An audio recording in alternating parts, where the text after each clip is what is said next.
Bonjour à tous, bienvenue dans La Mission étudiante, votre nouveau magazine d'investigation. Aujourd'hui, pour notre première, nous nous sommes intéressés à la vie étudiante en France. Sommaire. Plus en plus de jeunes s'engagent en politique. Qui sont ces étudiants qui se battent pour défendre leurs idées?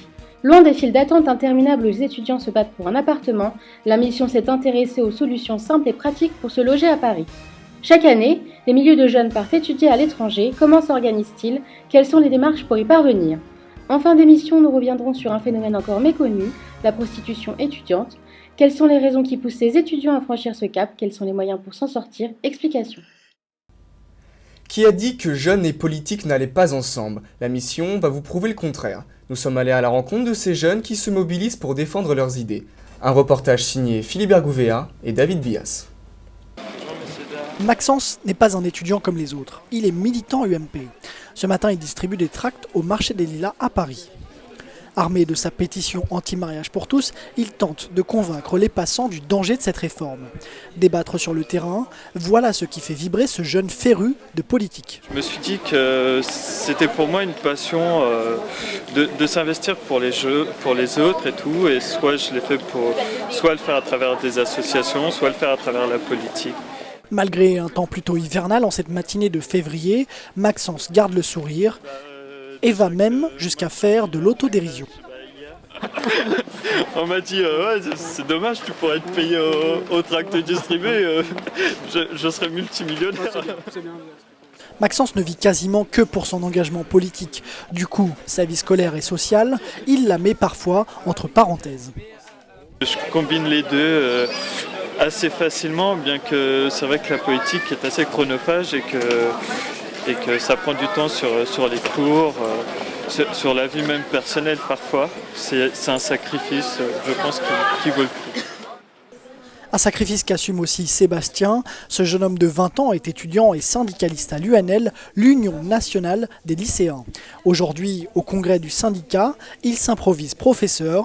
Sébastien a fait lui aussi le choix de faire passer son engagement politique avant ses cours. Des frais d'inscription. Donc les lycées deviennent payants.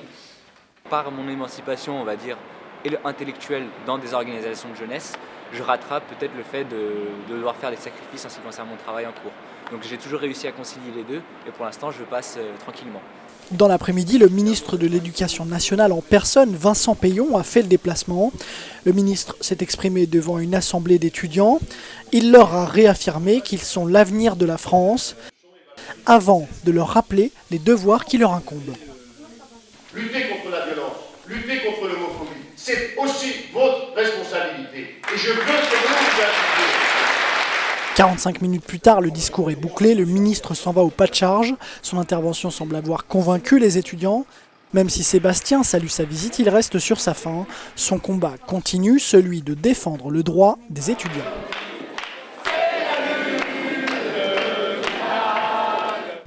On le sait tous, pour un étudiant, trouver un logement à Paris peut relever du casse-tête. La mission s'est intéressée aux solutions alternatives. Vivre chez l'habitant, avoir son premier chez-soi ou faire appel à une association spécialisée. Tant de possibilités que vous proposent Clément Younes et Guillaume Toumir. Reportage. Olivier, 21 ans, rentre chez lui après les cours. Il en a seulement pour 5 minutes. Ce logement, cité universitaire, c'est son école de commerce qui lui a trouvé. Ce Marseillais n'avait pas d'autre choix que de s'installer à Paris pour suivre ses études. À proximité de supermarchés, bars et autres restaurants, Olivier est dans l'ensemble satisfait, avec toutefois une seule réserve. Le vrai inconvénient, je pense, en fait, c'est le prix, parce que voilà, le fait d'être dans Paris Centre, tout ça, c'est vraiment pas donné. Donc voilà, j'ai la chance d'avoir des parents qui peuvent on va dire, assumer ça financièrement, et plus je touche mes APL. C'est de l'ordre de plus de 800 € par mois, quoi. Donc bon, heureusement, j'ai 200 € d'APL pour diminuer, mais c'est quand même vraiment pas donné, quoi. Olivier a aussi à sa disposition une laverie et une salle de sport. Malgré un prix élevé, ce type de logement colle à ses attentes. Autre solution, des associations. Elles sont aujourd'hui nombreuses à venir en aide aux étudiants et aux jeunes actifs. C'est le cas d'Héberjeunes. Elle a été créée il y a 20 ans pour accueillir au départ les étudiants de la fac de Paris 11. Pour la présidente, trouver un logement n'a jamais été un problème. La seule difficulté, c'est arriver que les étudiants qui prennent ces logements soient susceptibles de les respecter. C'est un de nos gros problèmes. 1800 dossiers par an sont traités par l'association. Le loyer, entre 350 et 500 € par mois selon l'habitation. Un coût faible compte tenu des prix du marché. Plusieurs centaines de logements sont à la disposition des étudiants, studios, colocations, voire même chez l'habitant. C'est le cas d'Espérance, cette maîtresse d'école fait partie de ces gens qui accueillent un étudiant à l'année. C'est certes une bouche en plus à nourrir, mais cette charge supplémentaire ne lui pèse pas. Le jeune donne de l'argent tous les mois, et puis c'est surtout le volume qui est important, mais bon, j'aime bien cuisiner, et puis je fais mes courses toutes les semaines, plus les produits frais chez le boucher. L'étudiant, c'est lui, Sven, 15 ans, en Hippocagne. Il a trouvé ce logement lors des portes ouvertes de sa prépa. Principal avantage, il n'est qu'à 10 minutes de son école. Il y trouve juste un défaut. Je pense que le principal inconvénient au début, ça a été de plus habiter chez mes parents. Donc au début, ça a été un peu bizarre de revenir que le week-end. Mais au final, on s'y habitue vite et c'est vrai que ça a énormément d'avantages par rapport aux autres types de logements étudiants. Libéré des tâches ménagères, il est logé et nourri pour environ 500 € par mois. Sven profite donc d'un environnement studieux, mais aussi d'une atmosphère familiale. Partir étudier à l'étranger, beaucoup en rêvent mais peu l'ont fait. Pourtant, les démarches sont de plus en plus simples, le rêve est désormais à portée de tous. Erasmus a fêté ses 25 ans cette année et 230 000 étudiants en ont profité en 2012. Erasmus, un programme qui marche, reportage signé Paulina Biguin et Aline Teston. Mathieu se prépare à partir à l'autre bout du monde, en Chine. Ce voyage, il le réalise grâce au programme Erasmus, pas de frais de scolarité supplémentaires, mais de nombreuses démarches à suivre. Il faut d'abord s'intéresser sur les informations concernant l'expatriation des visas donc selon les différents pays. Donc en Chine, c'est moins compliqué que dans certains pays. Il faut faire une demande de visa à l'ambassade de Chine qui se trouve à Paris. Donc dans ce genre de modèle-là. Donc il faut remplir et demander un visa pour les 6 prochains mois. 6 mois en Chine, un atout réel dans son parcours, mais qui n'est pas gratuit pour autant. Le jeune homme étant sans emploi, il devra compter sur ses économies et sur un coup de pouce de ses parents. Ce sera entre 300 et 400 € pour le billet d'avion, 70 € par mois pour le logement, 50 € pour la nourriture, et ensuite toutes les dépenses qui seront en visite touristique. Un budget bien moins élevé qu'un voyage en Australie ou aux États-Unis, mais le plus rentable, c'est peut-être l'expérience qu'il va retirer de ce voyage. Déjà, ce serait de pouvoir parler anglais couramment. Ensuite, c'est de gagner un peu en maturité, en expérience, etc. De découvrir aussi un nouveau monde, aussi universitaire que professionnel. Et donc, pouvoir voir comment se passent les choses qu'on voit chez nous à l'étranger aussi. Mathieu est plutôt bien organisé, mais ce n'est pas le cas de tous les jeunes. Effrayés par les démarches, nombreux sont ceux qui abandonnent. Il existe pourtant une solution, et cette solution, c'est le CIO, le Centre d'information et d'orientation. Le suivi y est gratuit et efficace, à condition tout de même d'y avoir réfléchi à l'avance. Un départ à l'étranger, ça ne s'improvise pas. C'est une réflexion que l'étudiant doit faire 1 an avant son départ. D'abord, il faut réfléchir quelle sera la destination du pays qu'il va étudier. Une année qui ne s'organise pas au hasard, les jeunes privilégient d'ailleurs souvent la même année pour partir. Les plus fréquents, c'est en année de licence, c'est-à-dire en 3e année, ou en master. Mais dans tous les cas, cette expérience constitue toujours un moment clé dans la maturité d'un étudiant.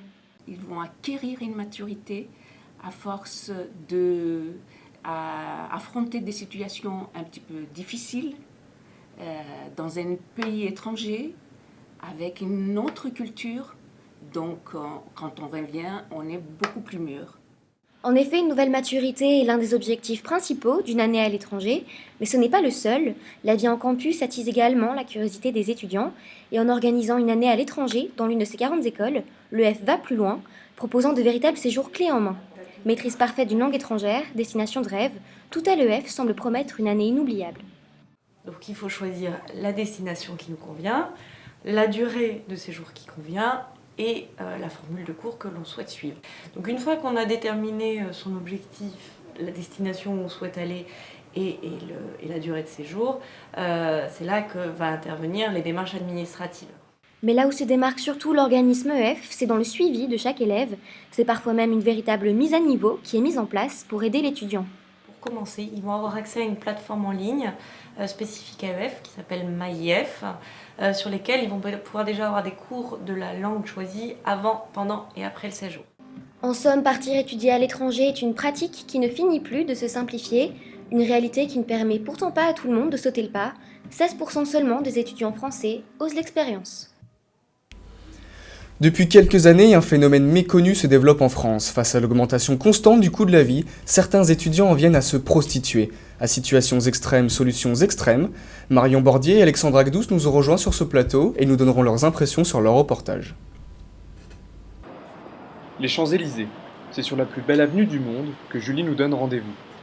La jeune femme de 20 ans étudie à la Sorbonne et elle se prostitue. Elle a accepté de raconter son histoire, mais sans dévoiler ni son visage, ni son nom. Au début, c'était occasionnel, pour se faire de l'argent de poche. Mais les choses se sont emballées. Elle nous raconte sa démarche. Au début, je vais faire, je sais pas moi, 3 passes par mois et je gagnerais 600 €, pas plus. Et puis finalement, on prend goût à l'argent. C'est vrai que c'est comme une drogue. Si je gagne ne serait-ce que 2 000 € par mois, ce qui est déjà un bon salaire dans le contexte actuel, peut-être que je serais tentée de me faire des agios.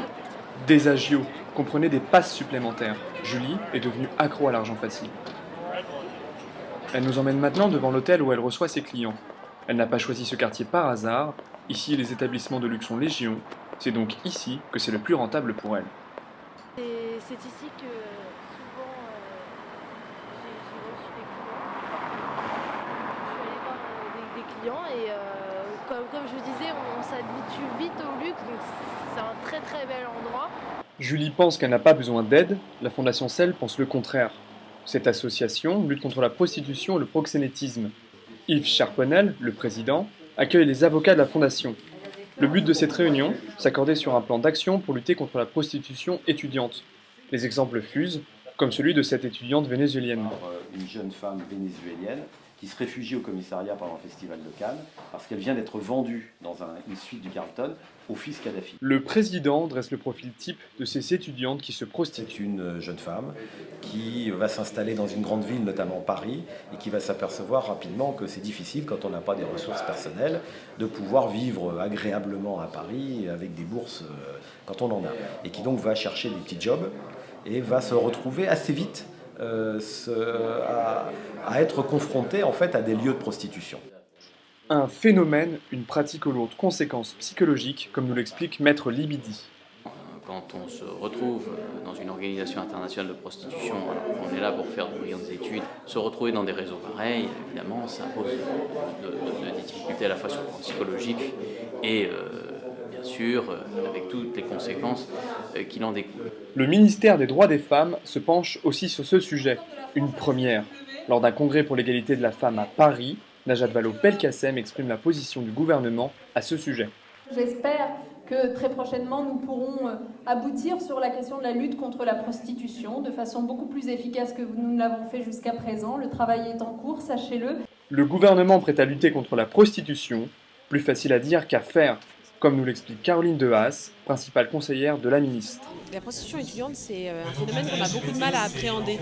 On a du mal à avoir des chiffres précis sur ces violences faites aux femmes qui existent, y compris dans le monde étudiant. Le ministère des droits des femmes, avec les parlementaires, a engagé un travail sur la prostitution en général, et dans lequel il y aura des volets évidemment sur la prostitution étudiante, de manière à bien appréhender la réalité de la prostitution en France. Manifestement, la prostitution étudiante reste une pratique récente, méconnue, mais de plus en plus implantée. Sur Internet, par exemple, les annonces de massages et de services sexuels se trouvent par centaines. Aujourd'hui, nous recevons donc Marion et Alexandre. Merci à vous deux d'être avec nous. Bonjour. Bonjour. Alors, quel est votre sentiment, votre ressenti après ce reportage ? Ce qu'on a remarqué déjà tout d'abord dans le reportage, c'est que c'était très très dur d'avoir de réels chiffres concernant la prostitution étudiante. C'est un phénomène encore tabou, encore méconnu. Et même donc, l'avocat qu'on a rencontré nous a précisé qu'il n'y avait aucun chiffre officiel. Donc vous n'avez aucun moyen de savoir vraiment combien d'étudiants se prostituaient aujourd'hui en France. Et pas que l'avocat aussi, la conseillère qu'on a vue dans le reportage, on l'a eu en off, elle nous a dit qu'on ne savait pas. On ne pouvait pas savoir combien il y avait de prostituées étudiantes en France. D'accord, ok. Mais j'ai vu par contre le reportage, vous avez réussi à avoir une de ces personnes, une jeune femme qui se prostitue. Comment vous avez réussi à la contacter finalement ? Difficilement, on l'a contactée par internet. Il y a eu une étude là-dessus et je me suis fié à cette étude que c'était plus facile de trouver des étudiantes qui se prostituaient sur internet. Donc j'ai fait une dizaine de sites internet pendant un mois à peu près et à la fin j'ai eu la chance, si on peut dire ça, d'avoir cette prostituée qui a bien voulu répondre à nos questions.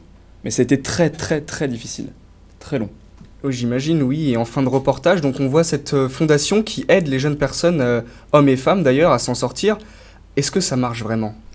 Ça marche, enfin ils essayent que ça marche, ils essayent de trouver des financements un peu partout, ils leur donnent des stages, qu'est-ce qu'ils leur donnent de plus Là, ce qu'on voyait surtout dans le reportage, c'est qu'ils se réunissent en conseil d'avocats, entre guillemets, pour trouver un moyen d'action commun, en fait, lors des procès, trouver les mêmes arguments, pour vraiment faire un front commun contre ce problème de la prostitution. S'échanger les jurisprudences, par exemple, on l'a pas montré dans le reportage, mais à un moment, une fille avocate présente un dossier lambda, elle dit oui mais voilà, mais il a contrecarré cette jurisprudence, comment je peux faire ? Et il y a quelqu'un de beaucoup plus beaucoup plus expérimenté lui dit on fait comme ça. Et c'est comme ça qu'ils aident déjà du côté juridique. Et en plus, oui, ils leur donnent des cours, ils leur donnent des formations, parfois ils leur donnent des papiers. De la réinsertion finalement. Absolument. Et puis ils les font parler aussi, c'est une écoute pour souvent des prostituées qui se retrouvent très seules en fait, qui ne peuvent pas en parler à leurs proches ni à leurs amis. Et par cette association, ils peuvent vraiment communiquer avec elles et donner des issues, les meilleures issues possibles. C'est en même temps juridique et en même temps social. D'accord, merci à vous deux de nous avoir éclairés. Merci à vous. C'est la fin de cette émission, merci à tous de nous avoir suivis. On se retrouve la semaine prochaine pour un nouveau numéro de la mission étudiante. A bientôt sur UJ Télé.